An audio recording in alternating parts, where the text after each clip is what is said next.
Hi guys, in this video we're going to be learning about math operators and how to use them in Java. We have addition, subtraction, multiplication, division and modulus. So let's start with addition.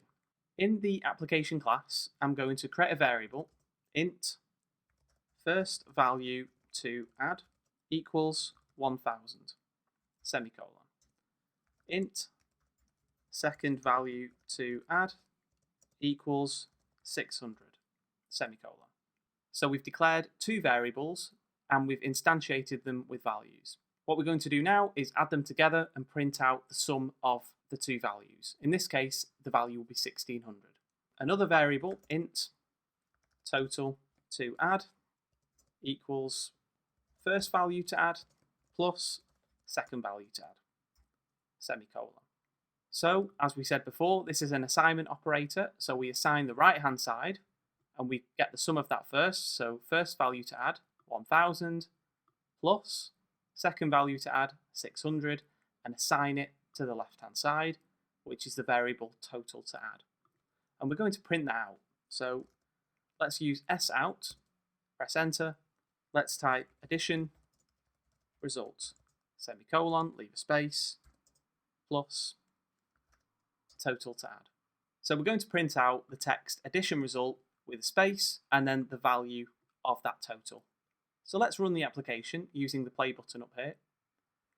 And you can see that it prints out addition result 1600. Notice as well here that we've got a plus.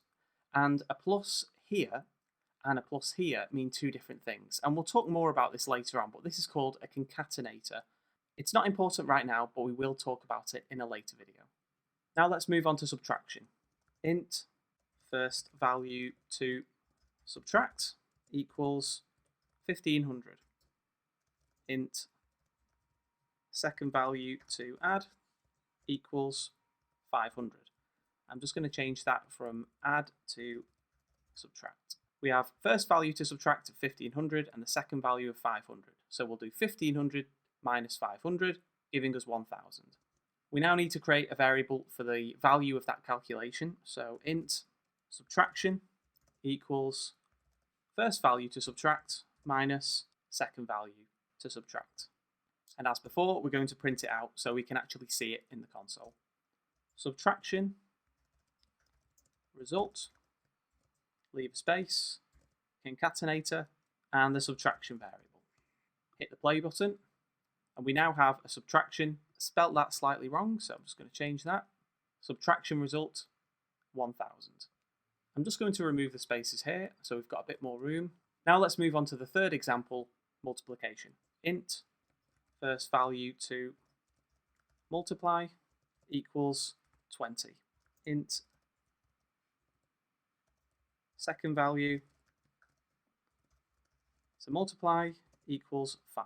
Int multiplication equals first value to multiply times, which on my keyboard is the star symbol and it's above the 8. Second value to multiply, and then we're going to print that out into the console. Multiplication result plus the multiplication, and that will be the value of the multiplication, which in this case will be 20 times 5, giving us 100. Let's run that. And you can see here that the multiplication result is 100. The final example is division. So let's create another set of fields. First value to divide equals 400. Int second value to divide equals 50. Int division equals the first value to divide, and the divide symbol on your keyboard will be a / divided by the second value to divide, semicolon, sout, and I'm going to type here division result plus the division. Run the application, and you can see that the division result is 8. So we're taking a value of 400, dividing it by 50, and of course 50 goes into 400 8 times.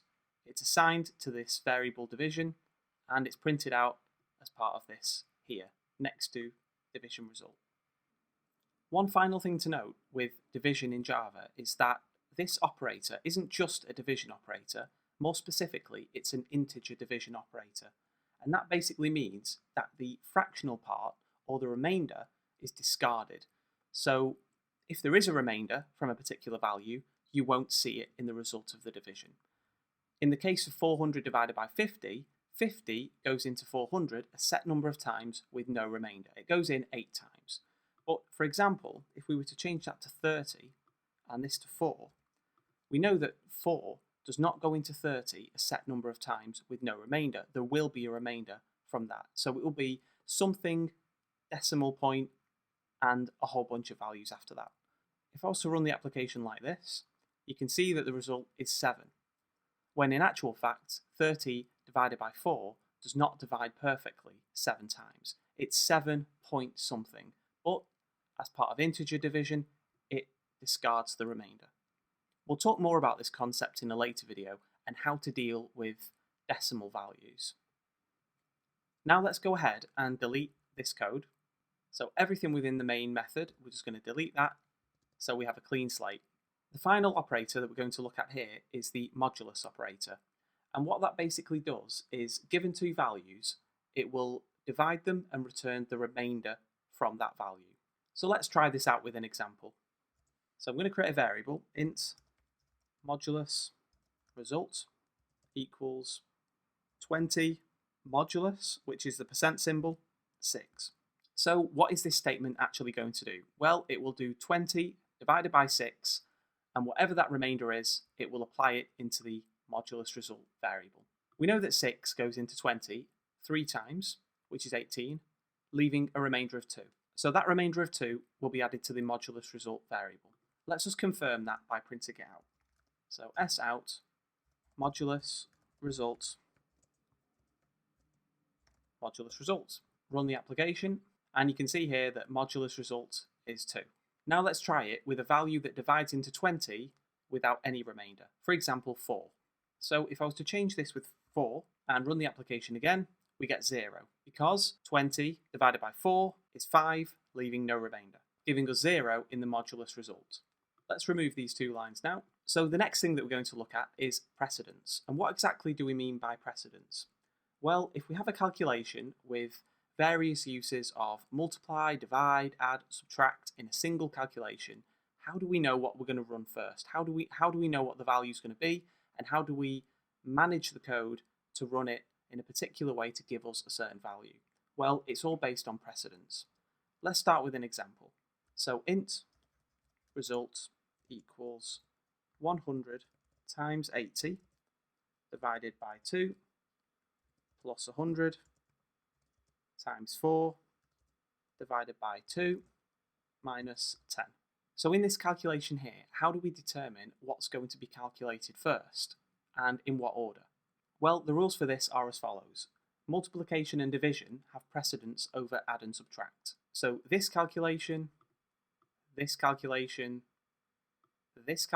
here, and this one will have precedence over the 2 plus 100 and the 2 minus 10. In other words, they will be performed first. But we have multiple uses of this on a single line, so they'll be calculated from left to right. In other words, we'll start off with our 100 times 80 and then so on, from the left to the right. So let's create a printout statement so we can see what the result is going to be. So result, leave space, plus the value of the result variable. So when all of this is calculated, it will go into the result variable, and the result variable is what we're displaying in the terminal. Let's run the application, and the result is 4,190. So to reiterate, we do 100 times 80 first, then the result of that, which is 8,000, we divide that by 2, giving us 4,000. We ignore the add for the time being, so we have 4,000 on the left. We do 100 times 4, which is 400.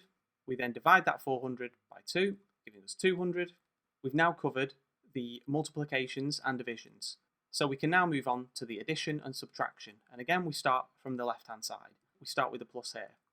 As we said before, we've got 4,000 on the left-hand side, and we've got 200 on the right-hand side. So 4,200. And we then have our minus 10. So 4,200 minus 10 gives us our 4,190. Let's say that for some reason we want to specifically run the 2 plus 100 first. So currently in this calculation, 2 plus 100 would not be calculated like that because, as we said, multiplication and division takes precedence over the plus. So this will be one of the last things that will happen. But what we're going to do is force it to run first. And what we have to do there is put it into brackets. I'm going to put a bracket there, and I'm going to put a bracket there.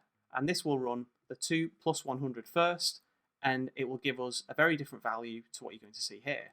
So run the application, and now we get 146, which is quite a bit different from 4,190. And that's because we've forced the value of 2 plus 100 to be evaluated first before the rest of the operations in this particular calculation. So we've gone through each of the operators: addition, subtraction, multiplication, division, modulus, and we've also talked about precedence. Let's now create a class where we can put this into the context of an object and a method. Go over to the left-hand side, and in the Java folder, right-click, New, Java class. And what we're going to do here is create a calculator class. And we're going to provide the calculator with some numbers that it can calculate, and it will return us the answer. Very simple calculator system. Hit enter, and now we've got our basic calculator class. Inside it, we're going to create a method, so we don't need a constructor. You don't have to create a constructor. By default, there will be a constructor in there, which is also known as the default constructor, even if you don't declare it. So public int multiply values. So we're going to have a method which is going to take two parameters, it's going to multiply them, and it's going to return the result. And we've done multiplication already, so we're just going to use that in the context of class, calculator, and a method, multiply values. So let's supply two parameters, which are going to be the two values that we want to multiply. Int first value, int second value. We need to return first value multiplied by the second value. Let's have another one. Public int add values. And again, this is going to take two parameters. Int first value, int second value. And it's going to return first value plus second value. So we've got a very basic calculator class which does two things. It multiplies two values given here, and we've got another one that adds two values given here and returns the result. So let's go back to our application class, and we're going to delete these two lines of code, and what we're going to do now is instantiate the calculator class. So calculator